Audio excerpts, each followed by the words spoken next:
Welcome guys. अभी जो video देख रहा था उसका टाइटल है मेरठ के लड़के को मिली सऊदी अरब में मौत की सज़ा, 2 दिन बाद सर कलम किया जाएगा। सो गाइस चलिए वीडियो को स्टार्ट करते हैं। मतलब सर कलम किया जाएगा? भाई ऐसा क्या कर दिया उसने? फंसा दिया। बेकसूर है। बेकसूर है वो। बस हमें ये उम्मीद है कि हमारा भैया हमारे घर वापस आ जाए। दोस्तों, सोशल मीडिया के जरिए से आपने सऊदी अरब की एक खबर तो जरूर देखी और सुनी होगी। आपको पता ही होगा कि मेरठ का रहने वाला जेद सऊदी में पैसा कमाने के लिए गया था और वहां पर जाकर ड्राइवरी का काम करने लगा था। लेकिन फिर कुछ दिनों के बाद में उसे नशीले पदार्थ की तस्करी के मामले में गिरफ्तार कर लिया गया और उस पर केस चलाया गया। लेकिन अब जाकर सऊदी कोर्ट ने जेद को मौत की सजा का फैसला सुना दिया है। यानी कि कुछ दिनों के बाद में जेद को सऊदी अरब में सर कलम कर दिया जाएगा। आज की इस वीडियो में हम आपको इसकी पूरी सच्चाई जेद की जुबानी ही बताने वाले हैं। यानी कि दरअसल जेद के साथ सऊदी अरब में क्या हुआ था, उसे सऊदी अरब में किस तरह से फंसाया गया है और फिर किस तरह से सऊदी पुलिस ने उसे गिरफ्तार किया था, और साथ ही सऊदी कोर्ट ने जेद की फांसी की जो तारीख मुकर्रर की है उसके बारे में भी हम आपको बताने वाले हैं। पूरा वीडियो देखकर यकीनन आपकी भी आंखों में आंसू आ जाएंगे। इसलिए आज का ये वीडियो आप सभी के लिए बहुत खास है। आप इंसानियत के नाते इस वीडियो को आखिर तक जरूर देखें। और सबसे पहले, अगर आप भी जेद की सजा को माफ कराना चाहते हैं तो आप इस वीडियो को दिल से एक लाइक वीडियो को लाइक भी कर और देना, शेयर मेहरबानी भी कर करके देना शेयर भी कर दें कि और ये इस भाई वीडियो के चैनल हमारे को देश के सब्सक्राइब भी कर प्रधानमंत्री देना। और गृह मंत्रालय तक भी पहुंच जाए और जेद की कुछ मदद हो सके। तो चलिए दोस्तों शुरू करते हैं। दोस्तों, सऊदी कोर्ट की तरफ से जब जेद को फांसी की सजा सुना दी जाती है, जब सजा मुकर्रर हो जाती है, जब डेट और टाइम फिक्स हो जाता है, तो इसके बाद जेद ने अपने घर वालों के नाम और तमाम भारतीयों के नाम पर एक खत लिखकर भेजा है। और उस खत में लिखकर जेद ने जो कुछ बताया है वो वाकई में बहुत ही ज्यादा दिल को दहला देने वाला है, जो बहुत ही ज्यादा दिल को झकझोर देने वाला है। लिहाजा आप इस वीडियो को बगैर स्किप किए आखिर तक गौर से जरूर देखना। दोस्तों, जेद ने अपने खत में लिखा कि मेरा नाम जेद जुनैद है। आज सऊदी अरब के जद्दा शहर में मेरी मौत की तारीख फिक्स हो गई है। मेरे बारे में तो आप सब लोग जानते ही होंगे, लेकिन मैं आपको बता दूं कि मेरे बारे में आपको जो कुछ भी बताया गया है वो सब गलत जानकारी है। यानी कि मेरे बारे में आपको गलत इंफॉर्मेशन दी गई है। आज मैं आपको अपनी पूरी सच्चाई बताना चाहता हूं कि उस दिन मतलब कि 15 जनवरी 2023 के दिन आखिर मेरे साथ में क्या हुआ था, सऊदी पुलिस ने मुझे क्यों गिरफ्तार किया था और फिर मुझे किस तरह से वहां पर फंसाया गया। जानकर यकीनन आपकी आंखों में भी आंसू आ जाएंगे। दोस्तों, जेद जुनैद कहता है कि मैं उत्तर प्रदेश के मेरठ जिले का रसोटी गांव से हूं। मेरे परिवार में मेरी मां, मेरे वालिद साहब जिनका नाम मोहम्मद जुबैर है, मेरी बीवी रिहाना और मेरे 2 छोटे छोटे बच्चे हैं, और हम 7 भाई और 2 बहनें हैं। मैं अपने भाइयों में दूसरे नंबर का बड़ा भाई हूं। मेरी उम्र 36 साल है। मेरे 2 भाई पहले से सऊदी अरब में ड्राइवरी का काम किया करते थे और एक छोटा भाई है, वो पुलिस की तैयारी कर रहा था। फिर जब मेरी शादी हो गई और 2 मेरे बच्चे हो गए तो मेरा भी सऊदी अरब में जाने का मन हुआ। इसलिए फिर मैंने अपने भाइयों से कहकर अपना भी सऊदी अरब का वीजा मंगवा लिया था। ये बात 2018 की है। फिर मेरा मेडिकल भी हो गया और सऊदी अरब का वीजा भी लग गया। मेरा वीजा एजे ड्राइवर ट्रांसपोर्ट कंपनी में लगा जिसका नाम अल साली मोहम्मद था। उसमें 25,000 तनख्वाह की एवज में मैं नौकरी करने लगा। शुरू में तो सब कुछ अच्छा चला, लेकिन फिर इस तनख्वाह से गुजारा कर पाना अब मेरे लिए काफी मुश्किल होने लगा था।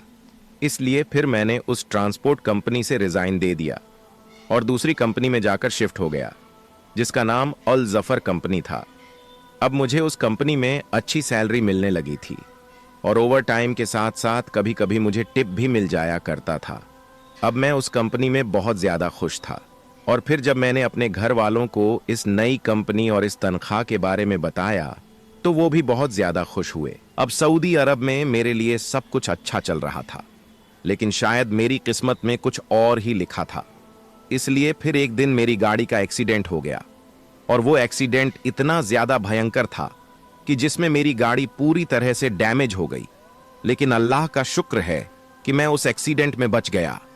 लेकिन फिर जब मेरे मालिक को इस बारे में पता चला तो उसने मुझ पर बहुत ज्यादा गुस्सा किया और मुझ पर केस भी कर दिया भाई। और मुझसे अपनी गाड़ी का हर्जाना भरने को कहने लगा। और वो हर्जाना मेरे लिए इतना ज्यादा बड़ा था कि अगर मैं जिंदगी भर भी उसके यहां पर काम करता तब भी मैं उसकी गाड़ी का वो हर्जाना नहीं भर पाता। इसलिए अब मैं वहां पर बहुत ज्यादा टेंशन में आ गया था, क्योंकि अब मेरे पास में कोई और रास्ता नहीं बचा था। खैर, इसके बाद एक दिन मौका देखकर उस कंपनी को छोड़कर मैं वहां से भाग गया और एक दूसरी जगह पर जाकर रहने लगा। वहां पर रहते रहते मेरा एक दोस्त बन गया था जो पाकिस्तान से था।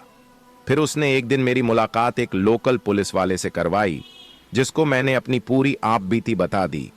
मेरी बातें सुनकर वो पुलिस वाला मुझे तसल्ली देते हुए कहने लगा कि तुम फिक्र मत करो, मैं तुम्हारा केस रफा दफा करवा दूंगा। इसके बाद उस पुलिस वाले ने मुझे खाना खिलाया और फिर मुझे कुछ पैसे भी दिए। वो सऊदी पुलिस वाला मेरे लिए एक फरिश्ता बनकर आया था, इसलिए अब मुझे लगने लगा था कि शायद अब सब कुछ ठीक हो जाएगा। खैर, इसके बाद उस सऊदी पुलिस वाले ने ड्राइवरी की नौकरी पर मुझे रख लिया। अब मुझे उसके बारे में कुछ भी मालूम नहीं था, सिवाय इसके कि वो एक पुलिस वाला है। फिर वो मुझे कई बार अपने घर भी लेकर गया और मुझे खाना वगैरह भी खिलाया। और अब मुझे उसके पास में काम करते करते करीब 1 साल हो गया था। वहां पर ज्यादातर मेरा एक ही काम था, वो मुझे कुछ बैग देता था और मुझे उनको डिलीवर करना होता था। अब उन बैग्स में क्या होता था ये मुझे नहीं मालूम होता था, बस मुझे इसके बदले में अच्छे खासे पैसे मिलते थे, इसलिए मैं खुशी खुशी से ये काम उसका करता जा रहा था। और इसके अलावा मेरे लिए ये काम करना जरूरी भी था, क्योंकि मेरे सर पर एक सऊदी अधिकारी का साया था, यानी कि मैं उस सऊदी पुलिस वाले की वजह से बचा हुआ था। हालांकि मुझे कई बार उस पुलिस वाले पर शक भी हुआ था और मैंने सोचा भी था कि मैं इन बैग्स को खोल कर देखूं कि इनमें क्या है, लेकिन फिर मुझे लगा कि ये तो एक पुलिस वाला है और पुलिस वाला खुद यहाँ पर कुछ गलत नहीं कर सकता है। बस यही सोचकर फिर मेरी कभी भी उन बैग को खोलकर देखने की हिम्मत नहीं हुई। दोस्तों, जेद जुनैद इसके आगे कहता है कि अब आया 15 जनवरी 2023 का दिन। उस दिन उस पुलिस वाले ने मुझे 2 नायलॉन के बैग दिए और एक एड्रेस दिया और मुझसे कहा कि तुझे इन दोनों बैग को फलां जगह पर डिलीवर करना है। इसके बाद में उन बैग्स को लेकर घर से रवाना हो गया। अभी मैं घर से कुछ ही किलोमीटर चला था कि मैंने देखा कि बहुत सारी पुलिस की गाड़ियां मेरे पीछे लगी हुई हैं। फिर कुछ ही देर के बाद उन सारी गाड़ियों ने आकर मुझे घेर लिया। ये देखकर मैंने फौरन गाड़ी को रोक दिया। मैं समझ चुका था कि पहले वाली कंपनी में जो मेरी गाड़ी का एक्सीडेंट हुआ था, उसी केस की वजह से मुझे पकड़ा जा रहा है। फिर मुझे उन पुलिस वालों ने गाड़ी से बाहर निकाला और मेरी जेब की चेकिंग करनी शुरू कर दी। फिर इसके बाद उन्होंने मेरी गाड़ी को भी चेक करना शुरू कर दिया। अब पीछे वाली सीट पर वो बैग रखी हुई थी, उनको खोलकर वो देखने लगे। अब जैसे ही उन्होंने बैग को खोलकर देखा तो उनको कपड़ों के बीच में कुछ पैकेट मिली, जिनमें सफेद कलर का कुछ पाउडर जैसा था। उनको देखकर पुलिस वालों ने मुझसे कहा कि क्या तुम नशीला पदार्थ सप्लाई करते हो? इतना सुनते ही मैं हक्का बक्का रह गया। मेरे पैरों तले से जमीन खिसक गई। मैं थर थर कांपने लगा था। मुझे कुछ भी समझ नहीं आ रहा था कि ये लोग मुझसे क्या कह रहे हैं, लेकिन फिर मुझे सब कुछ समझ में आ गया था कि उस पुलिस वाले ने मेरी इतनी ज्यादा मदद क्यों की थी। वो मेरे लिए कोई फरिश्ता नहीं, बल्कि वो मेरे लिए मौत बनकर आया था। फिर मैंने उन पुलिस वालों को बताया कि इसमें मेरी कोई गलती नहीं है, मैं तो ड्राइवरी का काम करता हूं। मेरे मालिक ने ये सब कुछ गाड़ी में रखा है और मुझे वहां तक पहुंचाने को बोला है। खैर, इसके बाद पुलिस वालों ने मुझे भी गिरफ्तार कर लिया और उस सऊदी पुलिस वाले को भी पकड़ कर ले आई। लेकिन फिर उस सऊदी पुलिस वाले ने यह बयान दे दिया कि ये मेरे यहां पर सिर्फ ड्राइवरी की नौकरी करता है। अब ये बाहर जाकर गाड़ी में क्या क्या सप्लाई करता है ये मुझे नहीं मालूम होता है। अब इतना बोलकर वो पुलिस वाला तो पीछे हट गया। और दूसरी बात, यहां पर सऊदी में ये कानून भी है कि यहां पर अरबी के बयान को ज्यादा सच मानते हैं, इसलिए उन्हें यहां पर सजा नहीं होती है। इसलिए फिर वो सऊदी पुलिस वाला तो जमानत पर छूट गया और मुझे और मेरे उस पाकिस्तानी दोस्त को उसने फंसा दिया। इसके बाद हम दोनों को जद्दा के सेंट्रल जेल में बंद कर दिया गया। फिर मुझे जेल में रहते हुए मालूम चला कि मैं जिस नशीली चीज को लेकर जा रहा था वो एक बैग में करीब 400 ग्राम के आसपास थी और दूसरे बैग में करीब 300 ग्राम के आसपास थी जो बहुत ही ज्यादा खतरनाक नशा था, जिसकी कीमत बहुत ज्यादा थी। मगर हमारे साथ में धोखा हुआ था। बस मेरी वहां पर सिर्फ इतनी सी गलती थी कि वो पुलिस वाला मुझे मेहनत से ज्यादा पैसा दे रहा था। तो मैं समझा क्यों नहीं। मैंने कभी ये क्यों नहीं सोचा कि इतना ज्यादा पैसा वो मुझे क्यों दे रहा है। बस पैसों के लिए मैं उसका हर तरह का काम करता रहा। यही मेरी गलती हो गई दोस्तों। जेद जुनैद कहता है कि फिर हमारा केस चलता रहा। अब करीब कुछ दिन पहले, यानी कि 3 दिसंबर 2024 के दिन हमें मौत की सजा सुना दी गई। मौत की सजा सुनकर मैं कांपने लगा। मैं अपने कदम भी जमीन पर नहीं रख पा रहा था।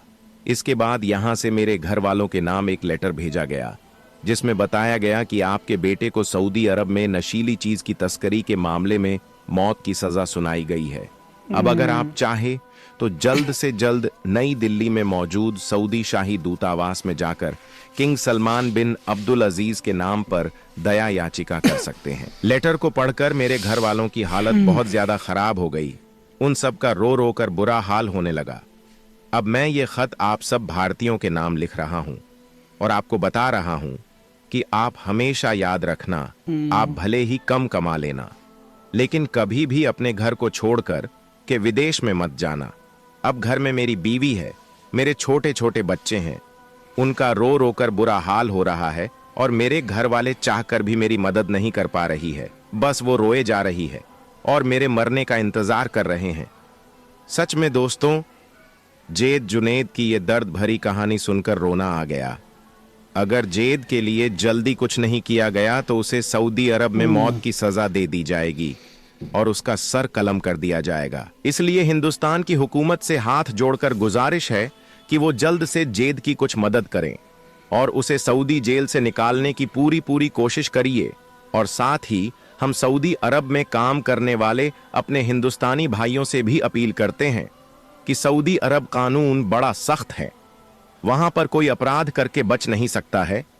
इसलिए आप सबसे ये गुजारिश है कि आप कभी भी सऊदी अरब में रहते हुए कुछ गलत करने की ना सोचें, क्योंकि आपके घर वाले यहां पर बेसब्री से आपका इंतजार करते रहते हैं।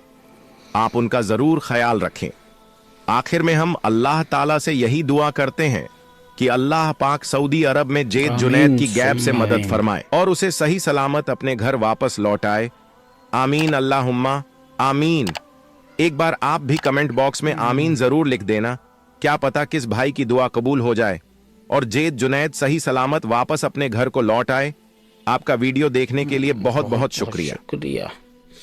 गाइस, मतलब यार भाई, तू डिलीवरी का काम कर रहा है किसी पुलिस वाले के नीचे, वहाँ बैग के अंदर क्या सामान है चेक भी नहीं करता है। ऐसा कैसे हो जाएगा यार? हैं भाई, मैं क्या चीज़ लेके जा रहा हूँ बैग के अंदर, मेरे को तो पता होना चाहिए ना। मैं ऐसा हो ही नहीं सकता कि भाई इंसान देखेगा नहीं उसके अंदर क्या है। सालों से काम कर रहा है बस यही कि जो भी है बस लेके जाकर डिलीवर। उसको पैसे भी एक्स्ट्रा दे रहा है इतने ज़्यादा पुलिस वाला, उसके बाद भी उसका दिमाग, मतलब यार पैसे कम दे ज़्यादा दे कुछ भी हो, लेकिन सामान चेक करके तो डिलीवर करना होता है। हम क्या काम कर रहे हैं, क्या लेके जा रहे हैं उसके अंदर, समझ ही नहीं आया। मतलब क्या वो पुलिस वाला गलत था या ये गलत है, क्या है क्या नहीं। सो गाइस, आपकी क्या राय है इसमें, कमेंट्स में ज़रूर बताना। अगर गलत फंसा है तो अल्लाह करे बस छूट जाए, दुआ करते हैं अल्लाह से यही। भाई सही था आज का वीडियो। उम्मीद आपको वीडियो पसंद आया होगा। हमारे चैनल को सब्सक्राइब कर देना। ओरिजिनल वीडियो का लिंक डिस्क्रिप्शन से ले लेना। अल्लाह हाफिज़।